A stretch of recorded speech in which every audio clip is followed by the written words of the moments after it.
Good morning and welcome to my channel. So, today we are going to talk about a new chapter which is about new questions and ideas. So, isn't that exciting? The name is so exciting. It is about new religions and ideals.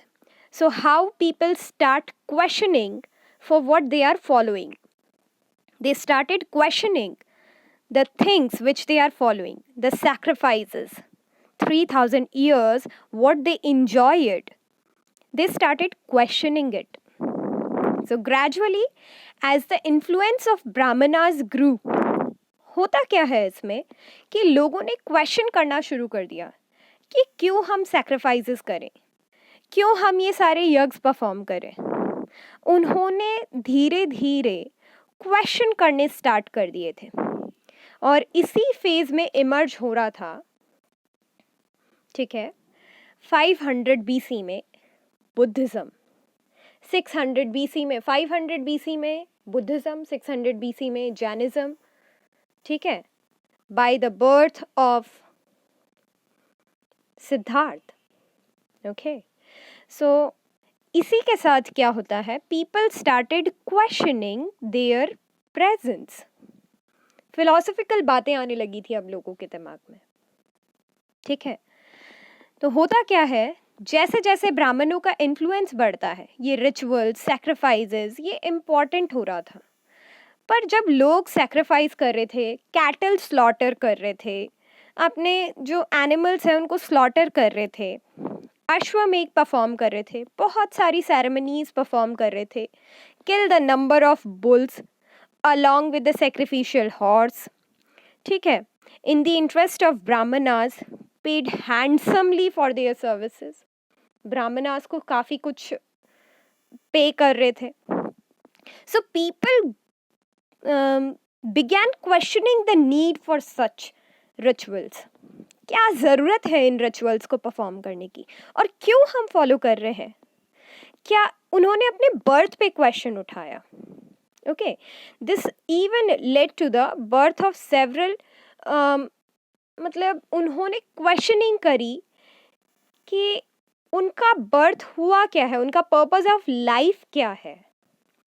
So this also led to the birth of several new ideas, new religion, new belief, some which have been recorded in the Upanishads. Upanishad की बातें होने लगी थी. The reaction against elaborate rituals and sacrifices also led to the rise of Buddhism. अब ये सारी चीज़ें हो रही है लेटर वैदिक पीरियड में. ठीक है, तो इसमें हो क्या रहा है, उपनिषद फर्स्ट रिएक्शन था रिचुअल्स के अगेंस्ट, और जो भी सैक्रिफाइसेस परफॉर्म हो रहे थे, लेटर वैदिक कंपोजिशन जो था उसके थ्रू क्वेश्चन उठाए जा रहे थे, जो भी सैक्रिफाइसेस थे. उपनिषद का मतलब क्या होता है, ये वर्ड बना है 3 वर्ड से.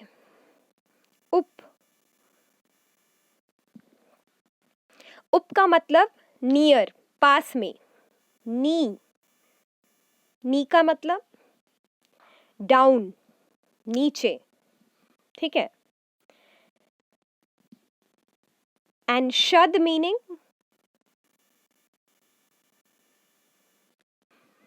sit. So it means sitting down near. Upanishad का मतलब होता है गुरु के निकट बैठना, उनके ज्ञान को सुनना, वही उपनिषद है. So Upanishad are believed to have been composed around 500 BC. अब ये बात कर रहे हैं हम 500 BC, या कह लो इसको 5th century BC, क्योंकि 100 सालों को सेंचुरी कहा जाता है. ठीक है, people had began question the importance of sacrifice. जो भी वो परफॉर्म कर रहे हैं उसकी इम्पोर्टेंस क्या है, ये क्वेश्चन करने लग गए थे लोग. और क्या हमारी सोल, ये जो हमारी आत्मा है, इज इट इंडिस्ट्रक्टिबल, क्या ये कभी खत्म नहीं होगी, क्या ऐसी चीजें होती हैं. तो लोगों ने इस पे क्वेश्चन उठाना शुरू कर दिया था. आत्मा क्या है, सोल क्या है. They felt that just like the individual soul, हमारे अंदर जो सोल है, पूरी यूनिवर्सल भी एक सोल होगी, जिसे ब्रह्म कहा गया। सो आत्मा और ब्रह्म में विश्वास करने लगे, और ये भी पता किया उन्होंने कि ये दोनों चीज़ें सेम नहीं है। रीबर्थ में बिलीव किया, लोग रीबर्थ को मानने लगे थे। After people die their souls move to another body. ये चीज़ें, ये किसके, किन चीज़ों पे डिपेंड करती है? ये कर्म पर। सो आज के चैप्टर में हम बेसिकली बात करेंगे न्यू रिलीजन्स एंड आइडियाज़। तो आज हम काफ़ी सारी स्पिरिचुअल बातें करेंगे जो रिलेटेड है बुद्धिज़्म से। एनसीईआरटी में इन्हीं चीज़ों को डिटेल में बताया हुआ है, एक स्टोरी फॉर्म के थ्रू बताया है कि किस तरीके से अनंगा की मदर जो है टीचर को कन्वे करती है कि प्लीज़ इन्हें सारनाथ ज़रूर दिखाइएगा। तो सारनाथ में ऐसी क्या खास बात थी, उपनिषद्स क्या थे आपने जाना। अब एक बहुत ही ग्रेट थिंकर, फिलोसोफर, जो भी कह लो, गॉड जो है बुद्धिज़्म के दाता, उनका जन्म होता है 2500 ईयर्स अगो। ठीक है, तो उपनिषद्स के थ्रू क्या है, क्वेश्चंस पहले फ्रेम हुए थे, ये हमने जाना। ठीक है, तो ये कुछ और इम्पॉर्टेंट चीज़ें हैं उपनिषद से related, that what is that by knowing which everything in this universe will be known. अगर इस यूनिवर्स में सब कुछ पता पड़ जाए। Commanded by whom does the first vital breath force move forward? And when a person passes away, there is this doubt, some hold that people exist, some that they do not exist. This I should like to know, instructed by you. तो ये कुछ चीज़ें हैं, मुंडका, केना, कथा mentioned है इन सब चीज़ों के बारे में उपनिषद्स में। ठीक है, तो ये ब्राह्मणों का इन्फ्लुएंस जब बड़ा था। अब बुद्धा के बारे में अब हम जानेंगे, जिनका जन्म होता है 2500 ईयर्स अगो। ये 500 बीसी की हम बातें कर रहे हैं। सो इन बुद्धिज्म में होता क्या है?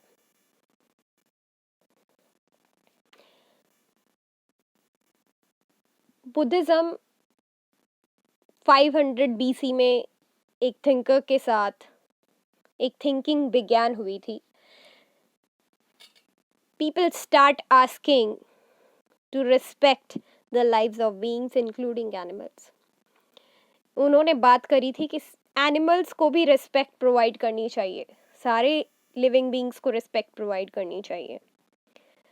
So he was called Buddha. जिसने ये बातें कही थी उन्हीं को कहा गया था बुद्धा और द वाइज वन। रिलीजन क्योंकि इन्होंने ही फाउंड किया था। पहले क्या नाम था, किस फैमिली को बिलोंग करते थे? क्षत्रिय फैमिली को बिलोंग करते थे, शाक्य गण से थे वो। शाक्य गण से बिलोंग करते थे।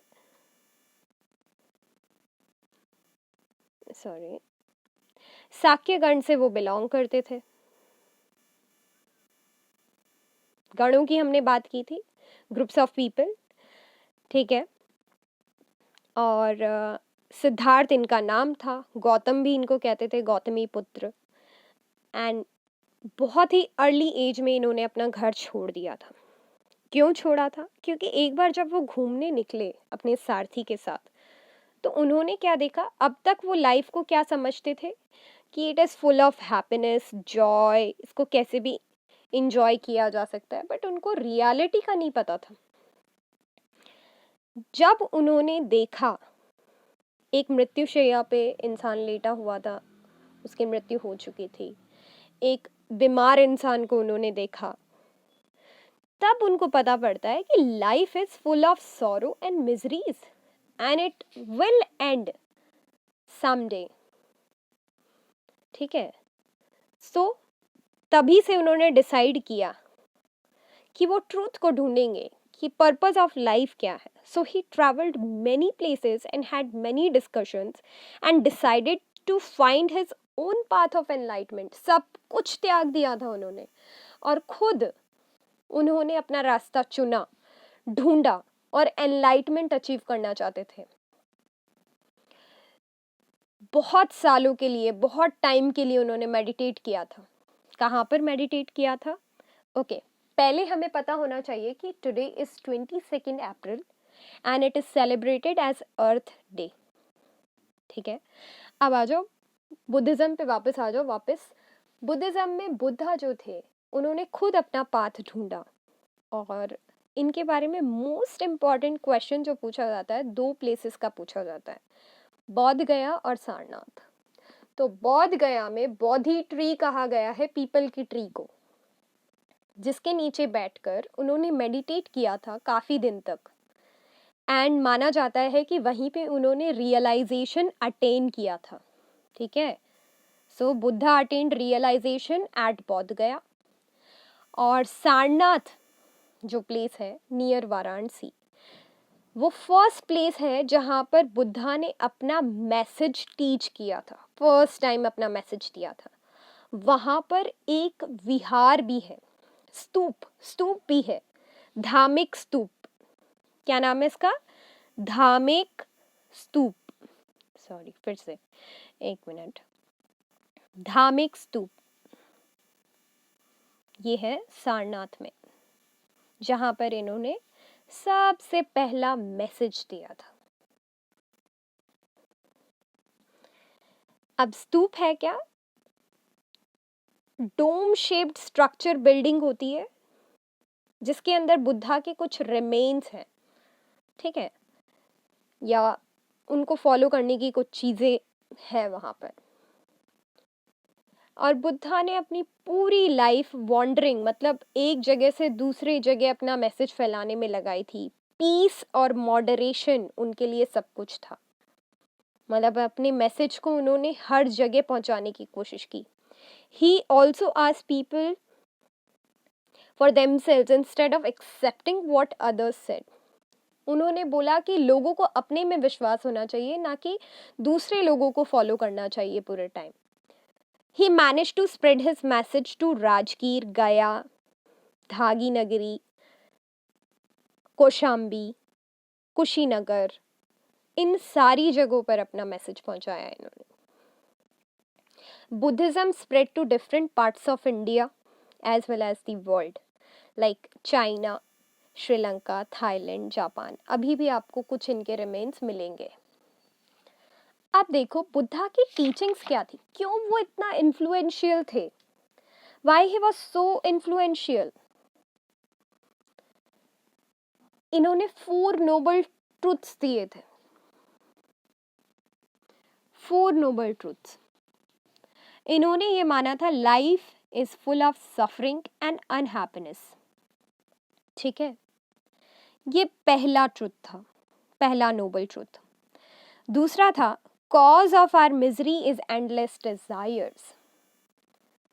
तीसरा ट्रूथ, उस मिजरी से हम बाहर कैसे निकल सकते हैं। We can end our misery by putting an end to constant desires. जो कॉन्स्टेंट डिजायर्स हमारे दिमाग में आ रही है उसको खत्म करके। और चौथी चीज उन्होंने बताया था, ये हम अचीव कर सकते हैं। ये एंड कैसे करेंगे हम अपनी misery? By following 8 fold path. 4 चीजें मैंने बताई, 4 ट्रुथ थे इनके। कौन से? Life is full of suffering and unhappiness, cause है इनका एंडलेस डिजायर्स, इन डिजायर को, कांस्टेंट डिजायर को एंड करना चाहिए। ये कैसे करेंगे? 8 फोल्ड पाथ फॉलो करके। तो यही इनकी 8 फोल्ड पाथ जो है, इनकी इंपॉर्टेंट टीचिंग्स थी। 8 फोल्ड पाथ्स कौन कौन से हैं ये? Right belief. अब देखना इसको, अपनी आंखें बंद करके इमेजिन करो कि जो भी आपका बिलीफ है, बिलीफ एक तरीके से क्या है, आप जिन चीज़ों को मानते हैं। राइट बिलीफ, राइट बिलीफ से आती है राइट थॉट। मतलब आपकी सोच कहाँ से आएगी? आपके बिलीफ से ही आपकी सोच बनेगी, आपकी सोच से ही आप बोल पाओगे। ये बोलने की प्रोसेस जो है ना, आपकी सोच से आती है, और जो आप बोलोगे वो आप करोगे, एंड जैसा आप करोगे वैसे आप रहोगे। जैसे आप रहोगे, अगर वो अच्छा है तो उसमें आप अपना पूरा एफर्ट डालोगे, पूरा एफर्ट डालोगे उससे आपको पीस ऑफ माइंड मिलेगा, पीस ऑफ माइंड मिलेगा, आप मेडिटेशन करोगे, ठीक है। अब देखो इसे, सो 8-fold path, it's very easy to learn. Right belief, right thought, right speech, right action, right living, right effort, right mindfulness, right meditation. ये सारी चीज़ें आप अचीव कर सकते हो, जो कि 8 प्रिंसिपल्स ऑफ मॉरल कंडक्ट दिया है बुद्धा ने अपनी टीचिंग्स में। इनकी अदर टीचिंग्स क्या थी? अदर टीचिंग्स थी इनकी कि जो हमारे एक्शंस हैं वो हमारी प्रेजेंट लाइफ और नेक्स्ट लाइफ दोनों को अफेक्ट करते हैं। उन्होंने बताया इसके लिए कि इसलिए इंसान को काइंडनेस रखनी चाहिए अपने बिहेवियर में to all the living beings. तो बुद्धा की टीचिंग, ये सारी चीज़ें जो हम बता रहे हैं, ये कहाँ पर है? एक बुक है दिग्घ निकाय, सॉरी ये स्पेलिंग रॉन्ग है, दिग्घ निकाय, दिग्घ निकाय एक बुक है जो 2300 ईयर्स अगो लिखी गई थी, फेमस है, और उसमें ये सारी चीज़ें बताई हैं। अब जानते हैं हम कि इतनी चीज़ें तो इसमें हैं, बट हम मतलब उस समय पे अगर होते तो ये चीज़ इतनी ज़्यादा पॉपुलर हुई कैसे थी? ये चीज़ें पॉपुलर हुई थी, कुछ रीजंस थे इसके पीछे। फर्स्ट इम्पॉर्टेंट रीज़न था, बुद्धा डिड नॉट ले emphasis on rituals and sacrifices. मतलब वो पुरानी बातों को नहीं मानते थे, जो ये रिचुअल्स परफॉर्म कर रहे हैं बिना बात, सैक्रिफाइसेस परफॉर्म कर रहे हैं। तो बुद्धिस्ट स्क्रिप्चर्स जो थे वो अगेंस्ट थे ब्राह्मणास के, सबको इक्वली ट्रीट किया है इन्होंने, सबको। जैसे वेदों में आपने पढ़ा था, शूद्र वर्णास में डिवाइड कर दिया था, यहाँ पर कोई वर्ण नहीं है, कोई जात पात नहीं है, सब फॉलो कर सकते हैं। और इनके टीचिंग्स जो है ना, उसकी लैंग्वेज बहुत ही, मतलब उन्होंने कॉमन लैंग्वेज यूज़ करी थी, बहुत कॉमन लैंग्वेज उस टाइम पे जो लोग बोलते थे, दैट इज प्राकृत, जो कि हर किसी को समझ में आएगी। और सभी को इन्होंने अपना पाथ फॉलो करने के लिए अलाउ किया। इसमें कोई डिस्क्रिमिनेशन नहीं है कि राजा का बेटा राजा बनेगा, सिर्फ राजा ही आ सकते हैं, ऐसी कोई चीज़ें नहीं थी, कोई भी इस रिलीजन को फॉलो कर सकता है। तो ये बहुत बड़ी बात है। इसी वजह से बुद्धिज़्म बहुत पॉपुलर हुआ था, बहुत पॉपुलर उस समय पे। प्राकृत कहाँ के लोग बोलते थे? मगध के लोग सबसे ज़्यादा बोलते थे। तो ये बहुत पॉपुलर था वहाँ ये रिलीजन। अब देखो, इन्होंने इनका जो बुद्धिज़्म का जो बिलीफ है, ये 2 सेक्ट में डिवाइड हो गया था। एक को कहा गया था हीनयान, एक को कहा गया था महायान। तो कुछ फिलॉसफीज जा चुकी थी हीनयान में, जो ओरिजिनल था, कुछ महायान में जा चुकी थी। तो हीनयान को कहा जाता है द लेसर वेहिकल और महायान को कहा जाता है greater vehicle. Hinayana traditional form है बुद्धिज़्म की, और इसको फॉलो करते हैं, इसमें फॉलो करते हैं ओरिजिनल टीचिंग्स ऑफ बुद्धा। जबकि महायान में कंस्ट्रक्शन ऑफ स्टैचूज वगैरह और बोधिसत्व, इनके मैसेजेस को ज़्यादा से ज़्यादा पहुंचाना, ये सारी चीज़ें इसमें मानते हैं।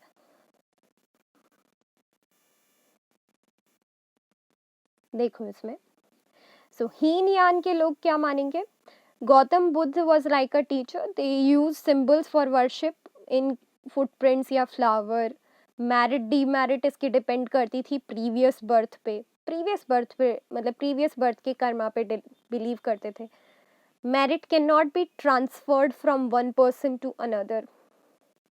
few rules, patronage, Hinayana. अब देखो, गौतम बुद्ध को इन्होंने महायान में क्या किया था, इन्होंने ग्रेटर व्हीकल में क्या किया था, इन्होंने बताया बुद्धा को ही इन्होंने गॉड बताया। And they worshipped Buddha in image form, इसीलिए काफ़ी स्कल्पचर्स भी इन्होंने फॉर्म किए. They believe that merit can be strengthened through rebirth. Rebirth होने के बाद हम बहुत कुछ अचीव कर सकते हैं, फिर से हम सुधार ला सकते हैं, आगे के कर्म सुधार के हम आगे फ्यूचर लाइफ के लिए भी काफ़ी कुछ कर सकते हैं. And merit can be transferred from one person to another by conducting pious acts. और बहुत सारे रूलर्स ने महायान को फॉलो किया. ठीक है, अब महायान जो है उसको फॉलो कराया गया बोधिसत्वास के थ्रू. तो ये है बोधि, ये है सत्वास. ठीक है, Bodhisattvas were enlightened people who taught others, जो लोगों को बताते कि how to attain realisation, realisation हम कैसे अटेन कर सकते हैं. ये चीज़ें बोधि और सत्वा, ये इनका मैसेजेस जो है पहुंचाते थे डिफरेंट ग्रुप्स ऑफ पीपल तक. नेक्स्ट है, अब बुद्धिज्म अचीव करने के लिए इन्होंने बोला था कि इम्पॉर्टेंट है सभी के लिए अपना घर छोड़ना एनलाइटमेंट अचीव करने के लिए. So Buddha believe that it was necessary for person seeking enlightenment to leave their homes, और such like monks and nuns came to be known as Sanghas. जो उनके monks और nuns थे उन्हीं को इन्होंने कहा गया था संघ.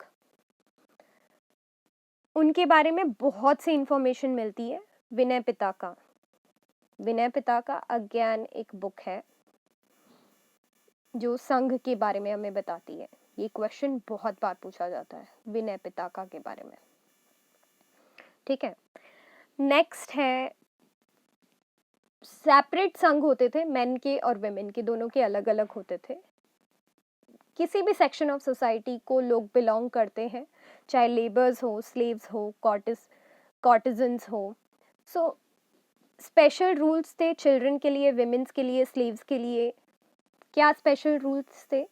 मतलब अगर वो फॉलो तो कर सकते हैं, सभी लोग फॉलो तो कर सकते हैं, पर विमेन को हस्बैंड की परमिशन लेनी पड़ेगी, स्लेव को अपने मास्टर की परमिशन लेनी पड़ेगी, जो डेट दे रहा है, कर्ज चुका रहा है, उसको कर्जदाता मतलब जो इनका मालिक है उनसे परमिशन लेनी पड़ेगी.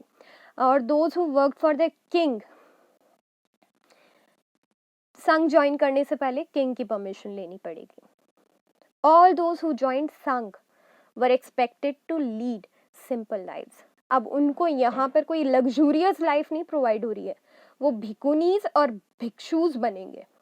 जो मेन है वो भिक्षुज के नाम से जाने जाएंगे, जो विमेन है, नन्स है, वो भिक्षुनीज के नाम से जानी जाएगी. बहुत ही सिंपल लाइफ वो जिएंगे, सब कुछ सारी मोह माया त्याग देंगे. ठीक है, संघास के अंदर उन्हीं को संघ कहा गया है. They were expected to help each other, hold meetings to settle any differences, travel around the country, और ज़्यादा से ज़्यादा इनकी टीचिंग को, बुद्धा की, महावीर की टीचिंग्स को स्प्रेड करना. ठीक है, अब देखो कुछ प्रेयर व्हील्स भी थी महायान में जो बताई गई है, जिसके थ्रू इन्होंने अपने मैसेजेस जो हैं काफ़ी स्प्रेड किए थे. इन व्हील्स के थ्रू इनको स्पन किया जा सकता था. Act of spinning the wheels is believe to be akin to saying a prayer. मतलब ये प्रेयर के लिए ये इस व्हील को स्पिन कर सकते हैं, और एक्ट ऑफ प्रेइंग ही कहा गया है इस चीज़ को. ठीक है, नेक्स्ट देखो, नेक्स्ट है विहार. अब ये विहार क्या चीज़ है? संघ होते थे लोगों के. ठीक है, ये तो है संघ, और ये है विहार जहाँ पर ये लोग रहते थे. जो भिक्षुज और भिक्षुनीज जो है, मोनास्ट्रीज जिसे हम कहते हैं आज के टाइम पे, वही विहारास है. Shelters for Monks and nuns. तो ये इनका शेल्टर था जहाँ ये लोग रहते थे, उसी को विहार कहा गया. Taught their religion to local people. यहीं पे वो अपने रिलीजन को लोकल जो वहाँ के लोग होते थे उनको पहुँचाते थे. Who in return gave them food, cloth, medicine. तो रिटर्न में वो उनको खाना, clothes, medicine Over time, some Buddhist monasteries such as Nalanda, Takshila emerged as centers of learning. ठीक है, अब इतना समझ आ गया है आपको, तो आप री-रिवाइज करते जाइए इसको जितना हो सके उतना, कि व्हील्स, जो स्पिनिंग व्हील्स थे उसके थ्रू क्या था, सेक्ट्स ऑफ बुद्धिज्म क्या था, 8 फोल्ड पाथ क्या था, क्योंकि इसके बाद हम पढ़ेंगे जैनिज्म। तब तक एक नज़र आप एनसीईआरटी पे ज़रूर डालो, क्योंकि अब आपको एनसीईआरटी अच्छे से समझ आएगी कि क्या अनंगा जो है वो अपनी, उसकी मदर उसको सारनाथ ले जाने के लिए क्यों बोलती है। ठीक है, उपनिषद फिलॉसफी से क्या पता पड़ता है। नेक्स्ट, काफ़ी सारे डायलॉग बॉक्स हैं जिसके थ्रू स्टोरीज बताई है कि किन से क्या होता है। अब एक क्वेश्चन इस स्टोरी में किया गया है जो किशा गौतमी की स्टोरी है। Here is the famous story about Buddha. Buddha की बहुत ही फेमस स्टोरी है। Once there was a women named Kisha Gautami. Kisha Gautami नाम की औरत है जिसका बेटा मर जाता है, बहुत ही छोटा होता है और वो मर जाता है। Child, and she was carrying her child with her, asking for the help bring him back to life. तो वो अपने चाइल्ड को लेके घूम रही थी और बोल रही थी कि इसको वापस जीवित किया जाए। तो बुद्धा ने कहा इसे मेरे पास लेके आओ। ठीक है, the Buddha said bring me a handful of mustard seeds, I will bring your child back to life. Mustard seeds मंगाए उस लेडी से और बोला कि मैं इसे वापस जिंदा कर दूंगा, बस तुम ना यहाँ पे एक ऐसी फैमिली से वो सीड्स लाना। मतलब एक शर्त और रखी कि ऐसी फैमिली से वो सीड लेकर आने हैं जहाँ पर उनकी फैमिली से कोई भी मरा ना हो कभी भी। तो वो डोर टू डोर, मतलब हर जगह भटकी, काफ़ी सारे घरों में गई सीड लाने के लिए। बट होता क्या है, उसे ऐसी कोई फैमिली नहीं मिली, क्योंकि कहीं ना कहीं कोई ना कोई हर घर में किसी न किसी की मृत्यु हुई थी। That is the truth of life. So यहीं पर बुद्धा बताते हैं desires are the cause of miseries. ठीक है, और डेथ जो है वो अल्टीमेट ट्रूथ है। तो इन सारी चीज़ों को ख़त्म किया जा सकता है 8 फोल्ड पाथ के through. So that is all about Buddhism. Next part deal करता है जैनिज्म के बारे में। ठीक है, जैनिज्म जो है ये स्टार्ट किया गया है ऋषभ के थ्रू। 24 तीर्थंकर्स हैं इसमें, और ये 600 BC में आया था। ठीक है, 24 तीर्थंकर्स हैं इसमें। कौन कौन है वो?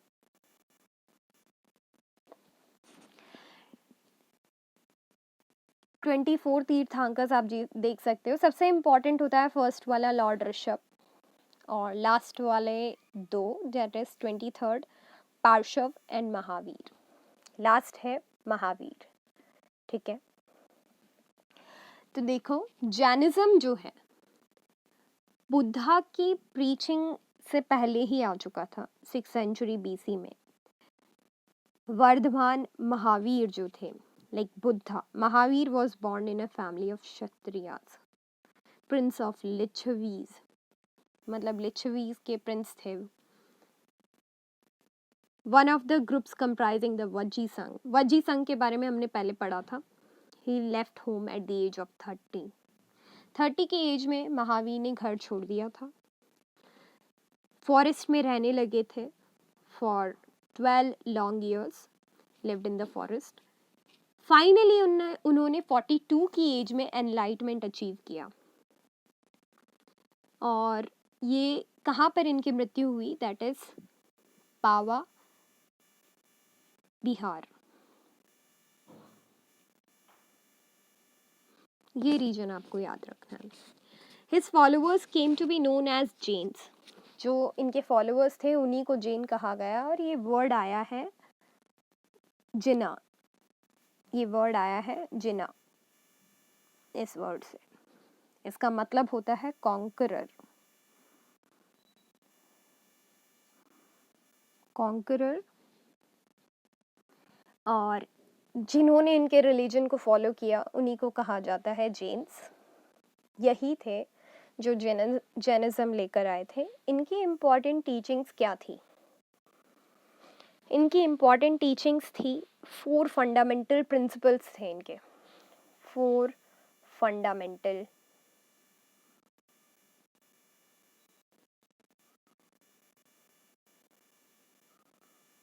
प्रिंसिपल्स। कौन कौन से प्रिंसिपल्स थे इनके? 4 फंडामेंटल प्रिंसिपल्स थे, अहिंसा, सत्य, असत्य, अपरिग्रह, ब्रह्मचर्य। ये सारे वर्ड्स कभी ना कभी आप लोगों ने सुना होगा। अहिंसा का मतलब होता है truthfulness, not stealing, not possessing property, ठीक है। तो अहिंसा, सत्य, असत्य, यही इम्पॉर्टेंट इनकी टीचिंग्स थी, फंडामेंटल प्रिंसिपल्स थे इनके। फर्स्ट तीर्थंकर आपको याद रखना है Rishabhanath, and last was Mahavira, ठीक है।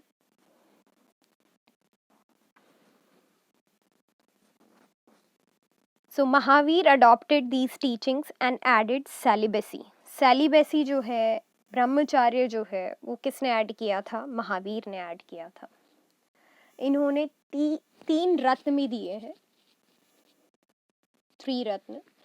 राइट फेथ, ये हम कैसे अचीव कर सकते हैं? जब हमें राइट फेथ हो, राइट नॉलेज हो, राइट एक्शन हो। So Mahavira stressed on ahimsa, non-violence. He, like Buddha, he felt that men and women could attain salvation. इन्होंने भी कोई कंपैरिजन, मतलब कोई डिफ्रेंसिएशन नहीं रखा सोसाइटी में, मैन विमेन दोनों ही सेल्वेशन अचीव कर सकते हैं, मोक्ष अचीव कर सकते हैं, only if they left their home. His followers had to lead a simple life, so that uh, to observe celibacy, they had to beg for food. Men had to even give up clothes. और एक और कुछ important सी चीज़ है आजीविका, जो काफ़ी बार पूछा जाता है वर्ड। आजीविका वर फॉलोअर्स ऑफ गौशाला मस्करी पुत्र, initially a disciple of Mahavir. बाद में इन्होंने, स्टूडेंट थे, बाद में इन्होंने छोड़ दिया था।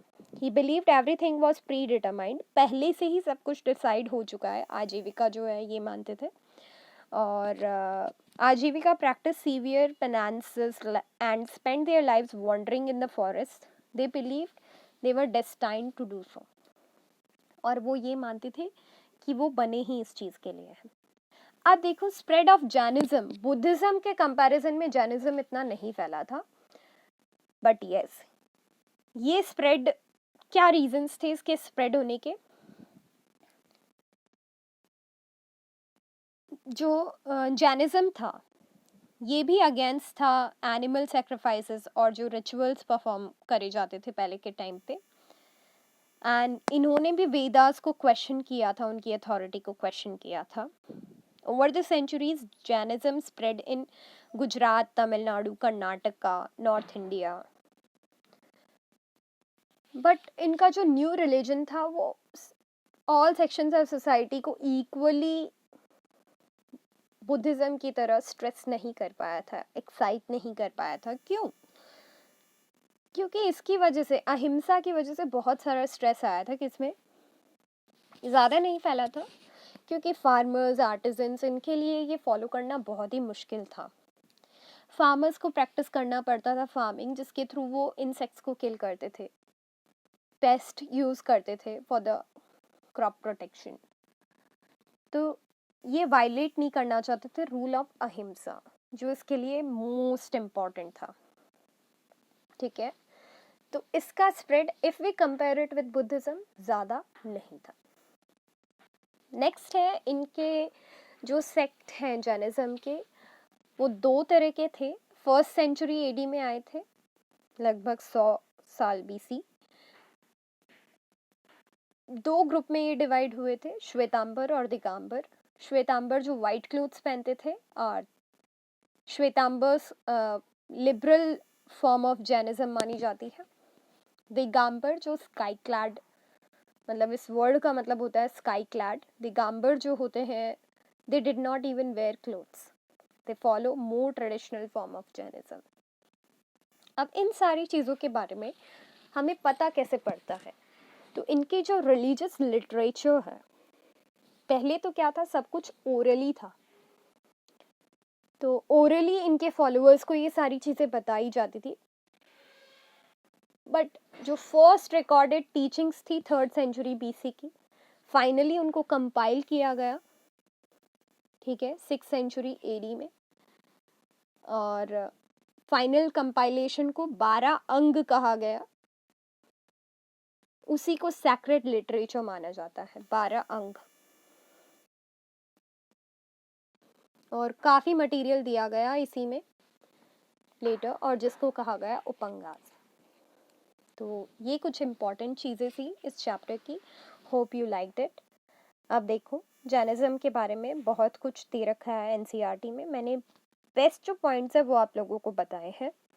24 तीर्थंकर्स, वर्धमान महावीर जो कि लास्ट थे, 2500 ईयर्स अगो ये आया था। क्षत्रिय लिच्छवीज को बिलोंग करते थे, संघास इनमें भी होते थे। जो घर है वो स्त्री और पुरुष दोनों को छोड़ने पड़ते थे। जैन वर्ड जिन्ना से मिलके बना है। देन देखो, विहारास और मोनास्ट्रीज, कहीं भी जंगलों में रहते थे जहाँ पर लोगों को ज्ञान वगैरह देते थे बुद्धिस्ट। तो दोनों में कंफ्यूज नहीं होना है आप लोगों को। जैनिज्म और बुद्धिज्म फिलॉसफी आपको अच्छे से कराई गई है। जैनिज्म जो है किसके थ्रू फॉलो हुआ था, फर्स्ट जो थे वो कौन थे, ऋषभनाथ। 4 मेजर प्रिंसिपल्स थे, अहिंसा, है ना, 4 मेजर प्रिंसिपल्स थे। त्रिरत्न थे इनके, स्प्रेड ज़्यादा नहीं हुआ था। कौन सी रिलीजियस लिटरेचर थी, 12 अंगास, और लेटर उसी को डेवलप किया गया उपंगास में। और बुद्धिज़्म की अगर बात की जाए तो वही चीज़ है, बुद्धिज़्म बिलोंग करती है बुद्ध को, और बुद्ध का मतलब होता है वाइज वन। बुद्धिज़्म को फॉलो करने वाले लोग बुद्धा को फॉलो करते थे, सिद्धार्थ, जिन्होंने मिजरी देखी थी लाइफ में। रियलिटी को अचीव करने के लिए वो ऑल ओवर द वर्ल्ड घूम घूम कर उन्होंने पीस का मैसेज दिया था, 8 फोल्ड पाथ बताया था। तो ये कुछ इम्पॉर्टेंट चीज़ें हैं जो आपको याद रखनी होगी। Thank you class, hope you like it. So do share and subscribe to my channel. Thank you.